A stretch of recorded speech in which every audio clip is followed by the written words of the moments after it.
बिजली का झटका तब लगता है जब हमारा शरीर सीधे बिजली के संपर्क में आ जाता है।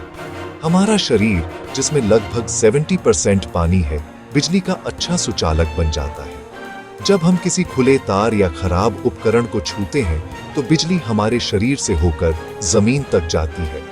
इसी प्रक्रिया को बिजली का झटका लगना कहते हैं। कल्पना कीजिए, हमारे शरीर की नसें छोटे छोटे तारों का जाल है जो दिमाग से संदेश पहुंचाती है। बाहर से तेज बिजली की धारा इस तंत्र को अस्त व्यस्त कर देती है। यह बाहरी करंट इतना शक्तिशाली होता है कि मांसपेशियां अनियंत्रित रूप से सिकुड़ जाती हैं, जिससे तेज झटका महसूस होता है। बिजली का झटका सिर्फ दर्द नहीं, बल्कि अंदरूनी अंगों को गंभीर नुकसान पहुंचा सकता है। यह त्वचा, मांसपेशियों, नसों और हड्डियों को भी जला सकती है। अक्सर यह नुकसान बाहर से दिखता नहीं, लेकिन अंदर गहरा हो सकता है। इसीलिए बिजली के झटके को कभी हल्के में न लें।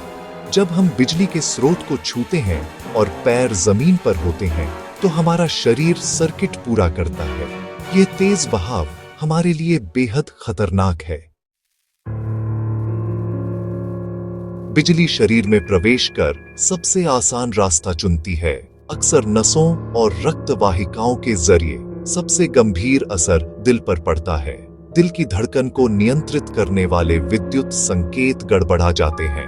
तेज करंट दिल की धड़कन को अनियमित या बंद कर सकता है, जिससे कार्डियक अरेस्ट हो सकता है। बिजली का झटका दिमाग और तंत्रिका तंत्र को भी प्रभावित करता है। इससे बेहोशी, दौरे या याददाश्त खोना संभव है। नसों को स्थायी नुकसान, सुन्नपन या कमजोरी भी हो सकती है। गंभीर मामलों में सांस रुक सकती है।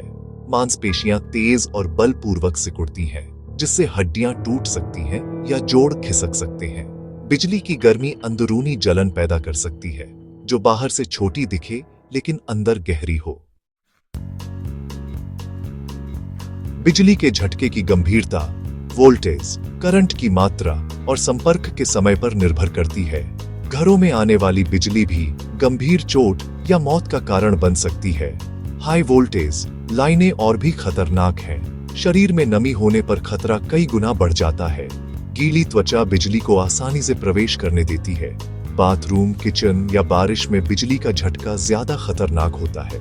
बिजली शरीर में जितनी देर तक रहेगी, नुकसान उतना बढ़ेगा। कुछ सेकंड का संपर्क भी जानलेवा हो सकता है। करंट का रास्ता भी मायने रखता है। अगर दिल के पास से गुजरे तो खतरा ज्यादा। बच्चों और बुजुर्गों पर बिजली का असर ज्यादा गंभीर हो सकता है।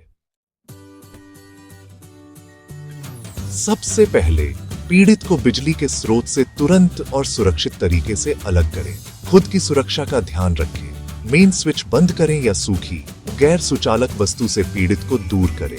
पीड़ित की सांस और नब्ज जांचें। अगर सांस नहीं ले रहा तो तुरंत एम्बुलेंस बुलाएं और सीपीआर शुरू करें। अगर पीड़ित सांस ले रहा है तो उसे आराम से लिटाएं और शांत रखें। जलने के घावों को साफ, सूखे कपड़े से ढकें। पानी या मलहम न लगाएं। बिजली के झटके के बाद तुरंत अस्पताल ले जाएं, क्योंकि अंदरूनी नुकसान दिखता नहीं। सबसे जरूरी है रोकथाम। खराब तार बदलें। सूखे हाथों से उपकरण चलाएं। बच्चों को दूर रखें और सुरक्षा नियमों का पालन करें।